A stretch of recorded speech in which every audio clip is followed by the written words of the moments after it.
들어가기 전에 개괄적인 부분 먼저 한번 살펴보도록 하겠습니다. 자, 그러면 이렇게 고전문학이라고 해서 고전문학사 가져왔는데 일제강점기가 지금 나와 있는 거 여러분 확인해 주시면 되겠고요. 그래서 고대부터 일제강점기 전까지가 우리가 고전문학이라고 부르는 부분이다라고 봐주시면 총 4개의 시기로 우리가 나누고 있습니다. 어떤 거냐라고 보시면 첫 번째로 우선 상고시대, 그래서 이런 갈래들이 등장하고 있다라고 여러분 챙겨주시면 되겠고요. 그래서 처음에 쌤이 데이 24에서 처음에 문학 읽기 들어갈 때도 말씀드렸던 것처럼 이제 그 고전 문학 같은 경우는 작품이 나온다라기보다는 여러분 이론적인 게 출제가 되는 게 지금 한국어 능력 시험의 경향입니다. 그렇기 때문에 여러분 이론적인 갈래 부분들 항상 챙겨서 봐주실 수 있어야 되고요. 그런 부분들이 지금 교재에도 실려 있다라고 생각해 주시면 되겠습니다. 자, 그래서 상고시대 이런 갈래들이 있었다. 다시 한번 정리하시면서 그러면 그 다음 시기는 언제냐라고 보시게 되면 당연히 고려시대겠죠. 그렇죠? 자, 그러면 고려시대는 어떤 갈래들이 있었냐 보시게 되면 이런 갈래들이 있었습니다. 그래서 고려시대에만 등장하는 갈래들이 있는 이만큼 그런 부분들 여러분 집중해서 챙겨주시면 되겠고요.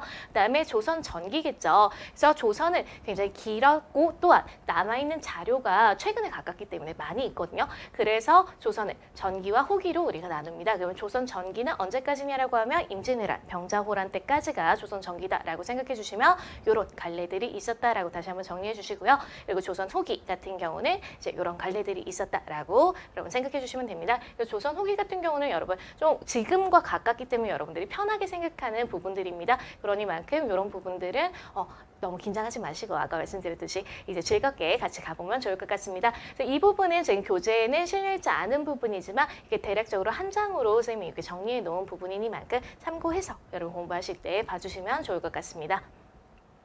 자, 그러면 실제 교재에 이제 실려있는 부분 여러분 같이 볼 건데요. 다 실려있는 내용인데 이제 쌤이 약간 배치만 바꿨어요. 그래서 지금 교재에는 운문이 먼저 등장을 하고 그 다음에 이제 산문에 대해서 서술이 쭉 이어질 텐데 이제 쌤이 이 구분을 지을 때는 약간 그 시대적인 부분으로 해서 운문, 산문을 같이 하나의 시대에는 하나의 다루는 그런 느낌으로 묶어서 오늘 강의 진행을 할 거니까 여러분 교재에서 이렇게 왔다 갔다 하면서 강의하는 부분 챙겨서 봐주시면 되겠습니다. 자, 그러면 처음에 우선 상고시대라고 하면 통일신라 때까지라고 여러분 여겨주시면 되고 이때는 아직 훈민정음이 생기기 전이다라는 거 고려를 해주시면 당연히 다 한자어로 약간 기록이 되어 있었겠구나라고 여러분들이 여겨주시면 되겠죠.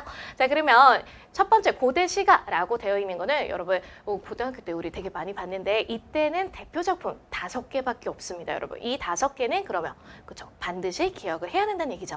자, 그러면 대표 작품 5개 어떤 게 있냐 이렇게 확인해 주시면 됩니다. 공무도화가라고 하면은 니마 그 강을 건너지 마오 뭐 이거 나오는 그거 그게 공무도화가고요. 황조가라고 하면은 저기 나는 저 꾀꼬리 암수서로 정다운데 막 이러면서 외로워라 막 이러는 거 나오는 그게 황조가라고 여러분 생각해 주시면 됩니다. 자, 그리고 구지가 같은 경우 여러분 잘 알고 있죠. 거부가 머리를 내밀어라 뭐 이거 나오는 그거 그게 구지가고요. 그리고 우리 지금 정읍사 같은 경우는 달아 높이금 돋아서 멀리금 비추시라라 그래서 남편의 무사기원을 빌고 있었던 내용이다라고 여러분 정리해 주시면 되겠습니다. 그리고 해가 같은 경우는 구지가와 거의 유사하게 머리를 내밀어라 내 부인을 돌려달라 뭐 이런 내용이 들어가 있는 작품으로 여러분 챙겨주시고요. 이 5개가 고대시가의 전부입니다. 그렇기 때문에 이 부분은 여러분 반드시 기억하실 수 있도록 여러분 챙겨주시고요. 말씀드렸듯이 한국어 능력 시험에서는 이론적인 부분이 출제가 되는 이만큼 어떤 작품이 어떤 내용을 가지고 있는지 그 특징 정도는 교재에 실려 있는 정도는 여러분들이 조금 기억을 해주실 수 있도록 공부를 해주셔야 됩니다.